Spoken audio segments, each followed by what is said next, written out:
문화. 이번 차시 수업 이후에 여러분들은 청동기 시대의 대표 유적과 유물을 설명하고 사회 변화와 문화의 특징을 설명할 수 있게 됩니다. 네, 다음으로 한국 선사 시대의 세 번째 시대가 되겠죠. 청동기 시대에 대해서 살펴보도록 하겠습니다. 자, 왼쪽에 보시는 사진은 우리나라 충청남도 부여 송곡리에 출토된 비파형 동검이라고 하는 유물입니다. 여러분이 아마 박물관에 가서 많이 보았을 그런 동검인데요. 비파 모양을 닮았다 해서 비파형 동검, 청동으로 만들었다 해서 비파형 동검이라고 하는 겁니다. 청동이라고 하는 것은 우리가 단순한 구리와 다르게 주석을 합금해서 만든 것이죠. 그래서 구리로만 만들었을 때보다 주석이나 아연 이런 여러 가지 금속을 합금해서 만들게 되면 여러 가지 강도나 내구성이 굉장히 강해집니다. 그래서 이것을 우리가 청동이라고 부르고, 그래서 우리가 이걸 청동기 시대라고 부릅니다. 단순히 구리로만 만든 것이 아니라 아연이나 주석과 같은 여러 가지 금속을 합금했다는데 청동기의 의미가 있고, 그것이 어떻게 보면 금속을 합금하는 그런 기술이 발달되었다라는 것을 보여주는 것이죠. 근데 이 비파형 동검이라고 하는 요 이상하게 생긴 동검이 과연 어디에 쓰는 물건이었을까요? 그 기능에 대해서 전투에 사용된 무기였을까요? 아니면 의뢰, 제사와 같은 그런 의뢰에 사용된 의기였을까요? 되게 우리가 동검, 검이라고 하면 칼이니까 무기라고 생각하기 쉬우실 텐데, 그림에서 보시는 것처럼 비파형 동검 길이가 30cm 이하가 보통입니다. 30cm를 넘어가는 그런 비파형 동검이 많지 않아요. 생각보다 작죠. 그리고 그림에서 보시는 것처럼 이것이 구리와 주석, 아연과 같은 여러 가지를 합금해서 만들었다고 하지만 철기보다는 강도가 약합니다. 그래서 찌르거나 벨 수가 없는, 어떻게 보면 상당히 무른 성격의 금속이에요. 구리만 사용할 때보다는 주석이나 아연을 넣어가지고 강도는 높여졌지만 아직 철기보다도 못한, 철기는 아직 발명되지 않았으니까요. 그런 단계이기 때문에 실제 전투에 사용하기에는 상당히 한계가 많은 그런 유물입니다. 그래서 사실 이 비파형 동검을 가지고 전투하기보다는 사실 대나무로 만든 죽창이 오히려 전투력은 더 높아요. 그러고 보면 이 비파형 동검은 전투에 실제 사용했던 무기이기보다는 대개 청동기 시대 때 제사장이 의뢰할 때 썼던 그런 의기류라고 생각하시면 좋을 것 같아요. 우리가 전통 무석에서 보면 무당이 이렇게 구슬하거나 제의를 할 때 보면 이렇게 칼과 같은 것을 들고 춤을 추고 하는 걸 여러분이 보신 적이 있죠? 바로 그런 의기용으로 이러한 동검이 만들어지기 시작했다는 거. 그것이 또 한국 청동기 시대를 대표하는 이 비파형 동검의 의미, 기능이다라고 이해해 주시면 좋을 것 같습니다. 이번 차시 사전 질문입니다. 한국 고고학에서 청동기 시대가 설정되기 시작한 시기는 언제일까요?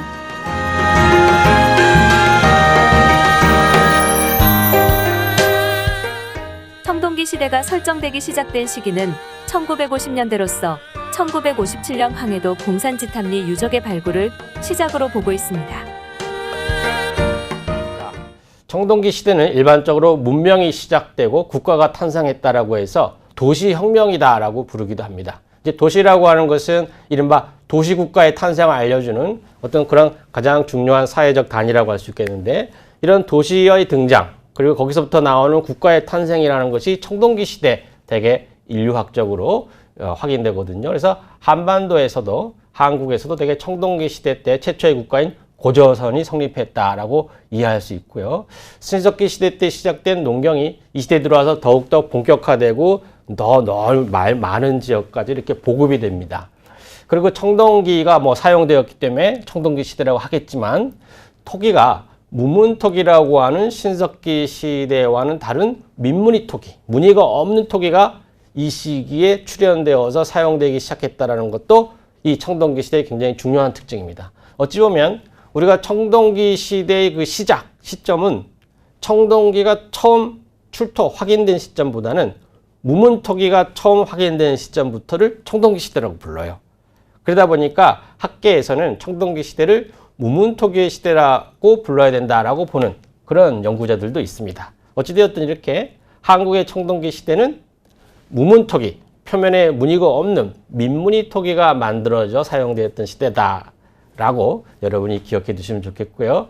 이 청동기 시대는 최초의 국가인 고조선이 성립됨과 동시에 우리 원시 한민족이 기원이 된 그런 예맥족이 등장하기 시작한 그런 시점이라는 데도 중요한 의미가 있는 시대다라고 할 수 있습니다. 청동기 시대를 대표하는 유적으로 서울 가락동 유적을 줄 수 있습니다. 오른쪽 사진에 보시면 팽이형 토기라 해서 이것은 대동강 유역, 북한의 대동강 유역에서 많이 발견되는 끝이 뾰족하고 팽이 모양을 닮았다 해서 팽이형 토기라 그러는데요.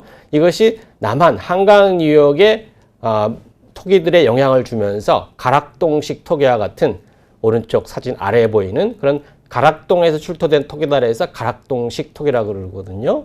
그런 토기들이 만들어지기 시작했습니다. 자, 토기의 모양이나 형태만 봤을 때는 어때요? 앞서 보았던 빗살무늬 토기, 신석기 시대의 빗살무늬 토기보다 훨씬 좀 조잡하죠? 거칠고. 그것은 왜일까요? 신석기 시대에서 청동기 시대로 한 시대에 진화했음에도 불구하고 토기의 형태나 그것을 만드는 제조 기술은 오히려 더 조악합니다. 조잡하고. 그것은 그만큼 토기를 만드는 기술 문화가 보편화되면서 일반 사람들이 누구나 다 토기를 만들다 보니까 토기의 형태나 여러 가지 표면, 장식 같은 것들이 어떻게 보면 좀 일반화, 어떻게 보면 질이 낮아지게 된 거죠. 대신 청동기 시대는 청동기라고 하는 새로운 하이테크 기술이 등장하면서 이른바 토기는 이제는 누구나 다 아무나 만드는 그런 기술이 된 것이죠. 바꿔 말하면 신석기 시대 때 빗살무늬 토기와 같은 토기를 만드는 기술은 굉장히 선진 고급 기술이었던 것이죠. 그래서 어떤 제한된 장애인들만 신석기 시대 때 토기를 만들었다고 한다면 이제 청동기 시대가 되면 이제 누구나 다 집집마다 토기를 만들어 쓰다 보니까 토기가 이렇게 일반화되고 좀 질이 떨어지는 그런 변화가 생기게 되는데요. 그러다 보니까 우리나라 청동기 시대 때 토기에는 그릇 표면에 무늬가 없는 어떻게 보면 일반적으로 일상적으로 만들어지다 보니까 굳이 빗살무늬 토기 같은 아주 정교한 문양을 새기지 않고 그 일상용으로 마치 집에서 자주 쓰는 그런 바가지처럼 그런 쉽게 만드는 그런 토기가 제작되었다 보니까 청동기 시대 때는 무늬가 없는 민무늬 토기가 많이 만들어지게 되었다라고 이해하시면 좋겠습니다. 자, 충청남도 부여 송곡리 유적에서 앞서 보았던 그런 비파형 동검이 출토되었습니다만 그 외에도 이렇게 송곡리 유적에서는 57개나 되는 청동기 시대의 집터가 발견되었는데 청동기 시대 집터 중에 오른쪽 슬라이드에 보시면 네모난 장방향 모양의 집자리가 있는가 하면 이렇게 동그란 가운데 이렇게 꼭 돼지 콧구멍처럼 두 개가 있는 그런 원형 집자리가 있죠.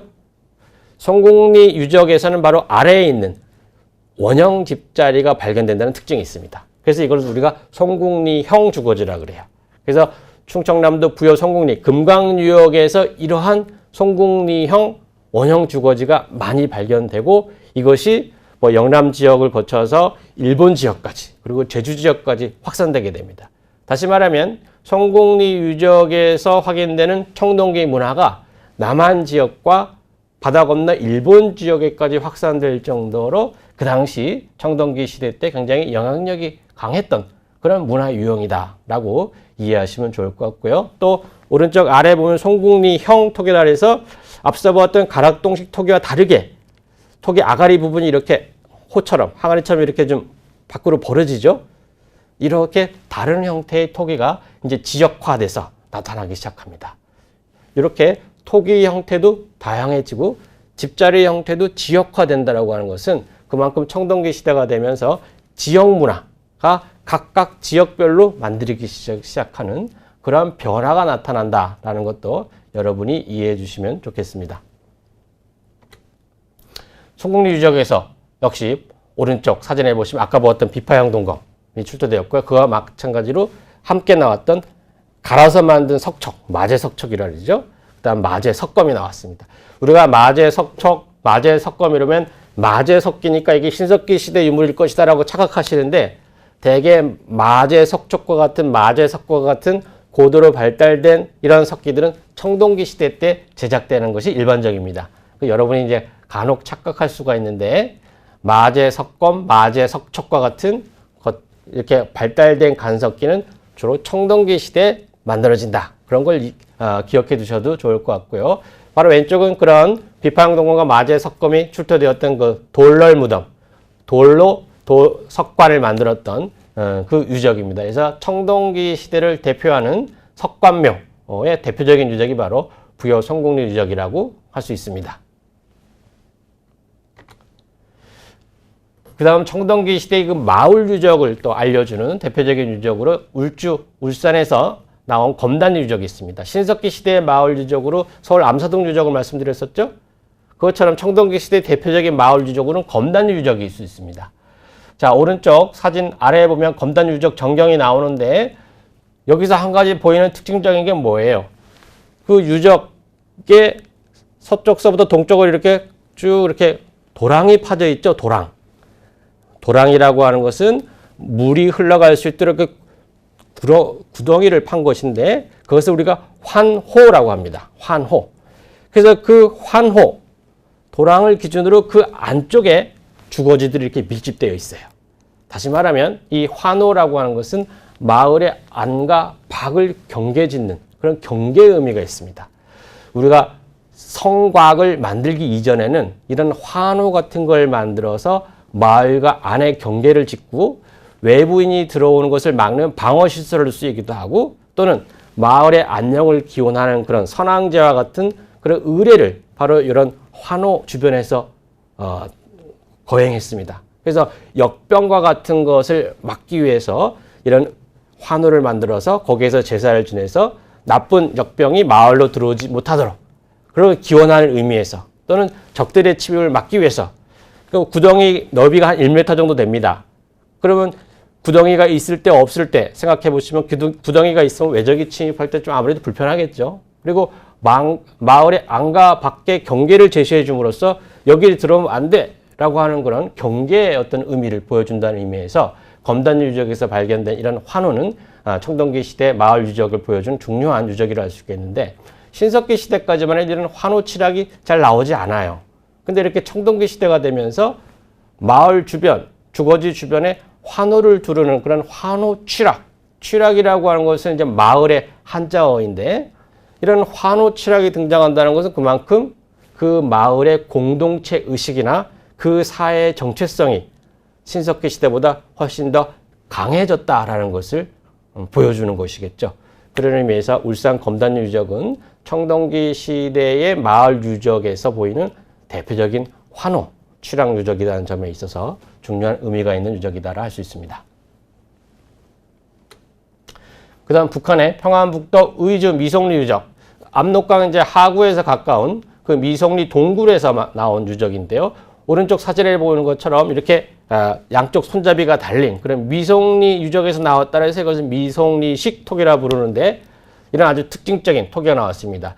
자세히 보면 지금 사진이 좀 멀어서 잘 안 보이시겠습니다만 자세히 보면 사실 손잡이 위에 조금 이렇게 선무늬가 두세 줄 가 있습니다. 그래서 현무늬라고 하는 그런 선무늬가 가 있습니다만 대체로 봐서는 민무늬 톡이 무문토기 계열의 톡하고 속하고 손잡이가 있고 아가리가 발달되어 있다는 특징이 있습니다. 근데 이 미성리식 토기는 고조선의 대표적인 토기 문화이고요. 이 미성리형 토기의 특징은 비파형 동검, 아까 보았던 비파와 모양을 닮은 비파형 토기와 함께 출토된다는 그런 특징이 있습니다. 그래서 대체로 고조선 지역에서 비파형 동검과 함께 출토되는 토기다라고 해서 미성리형 토기와 비파형 동검을 고조선의 청동기 문화를 대표하는 그런 두 개의 유물을 꼽으라. 그러면 바로 비파형 동검과 미성리형 토기를 들 수 있습니다. 그 다음 한반도의 청동기 시대를 얘기할 때 대표적인 것 고인돌을 빠뜨릴 수 없겠죠. 이 고인돌은 바로 유네스코 세계문화유산 등재되기도 했는데요. 가끔 강의 시간에 학생들한테 물어보면 왜 고인돌이냐라고 물어보면 가끔 고인, 죽어 돌아가신 고인을 묻어서 고인돌이라고 답하는 학생들이 있더라고요. 그게 아니죠. 여기서의 고인돌은 지석의 지석처럼 고인, 괴다. 밑에 돌을 고여놓았다 그래서 고인돌입니다. 거기서 한자로 옮긴 게 지석묘예요. 지석이라는 것은 지탱하는 돌이죠. 고여놓은 돌. 그래서 오른쪽에 보시면 강화도 부근리에서 나오는 고인돌이나 고창 또는 화순 지역에 고인돌이 상당히 많이 분포하고 있어서 세계에서 고인돌이 가장 밀집한 지역입니다. 한반도 중서부 지역은. 그러다 보니까 유네스코에서도 한반도의 고인돌을 세계문화유산으로 등재했고요. 한반도에는 대개 3만여 기 이상의 고인돌이 분포하고 있습니다. 이런 고인돌은 여러분이 그림에서 보시는 것처럼 어때요? 쉽게 만들지 못하겠죠? 굉장히 무거운 돌입니다. 크기가 3m 이상 되는 큰 돌을 가지고 이렇게 올려서 만들고 그러다 보니까 한두 사람이 만들 수 없겠죠? 그만큼 뭐예요? 권력자. 이 무덤을 만들 수 있도록 많은 사람을 동원할 수 있는 권력자가 등장했다는 걸 말하고, 바꿔 말하면 그것은 이제는 뭐예요? 이런 권력자와 그 밑에 있었던 일반인들의 계층 분화가 일어나기 시작했다라는 걸 보여주면서 청동기 시대가 이제는 평등 사회가 아니라 계층 분화가 이루어진 불평등 사회였다라는 것을 보여주는 그런 중요한 유적 중에 하나가 바로 고인돌 유적이라고 할 수 있습니다. 자, 정리하자면 한국의 청동기 시대는 세계 인류학계의 보편적인 시각과 마찬가지로 역시 문명이 시작됐다는 의미에서 중요하고요. 최초의 국가인 고조선이 등장하였고, 그 고조선의 등장과 함께 우리 원시 한민족의 기원이 되는 예맥족이 등장한다라는 점에 있어서 중요한 시기라 할 수 있겠고, 신석기 시대와 비교해 보았을 때 한국의 청동기 시대는 민무늬 토기, 무늬가 없는 토기가 출현해서 사용되었던 그런 시대라는 데 특징이 있는 시대라고 할 수 있습니다. 다음으로 청동기 시대의 주요 유적과 문화를 보게 되면 서울 가락동 유적, 부여 성공 유적, 울산 검던리 유적, 의주 미성리 유적 같은 걸 둘 수 있는데요. 역시 지역별로 특징적인 토기가 출현한다는 거. 그래서 가락동식 토기, 성공리식 토기, 미성리식 토기라고 그렇게 무슨 지역 이름을 붙여서 토기 이름을 붙이기 시작하죠. 그것은 그만큼 뭐예요? 빗살무늬 토기 단계만 해도 아직 한반도에서의 빗살무늬 토기라고 하는 보편적인 토기 문화가 있었다고 한다면, 청동기 시대가 되면 이제는 미송리식, 가락동식, 성공리식으로 해서 좀 더 좁은 범위의 지역 공동체를 중심으로 하는 좁은 범위의 토기 문화가 출현하기 시작했다는 것이죠. 이것은 우리 청동기 시대가 어떤 원시 한민족의 등장과 함께 어떤 지역 주민 집단, 종족 집단이 어떤 등장하게 되는 그런 것을 고고학적으로 보여주는 그런 흔적이다라고 할 수 있겠고요. 한국의 청동기 시대를 대표하는 역시 비파형 동검이라고 얘기할 수 있겠고, 전라북도 고창 하순, 그 다음에 강화도 일대에서는 세계에 유례가 없는 그런 고인돌이 밀집 분포한다는 특징이 한국 청동기 시대 문화의 특징이라고 할 수 있겠습니다.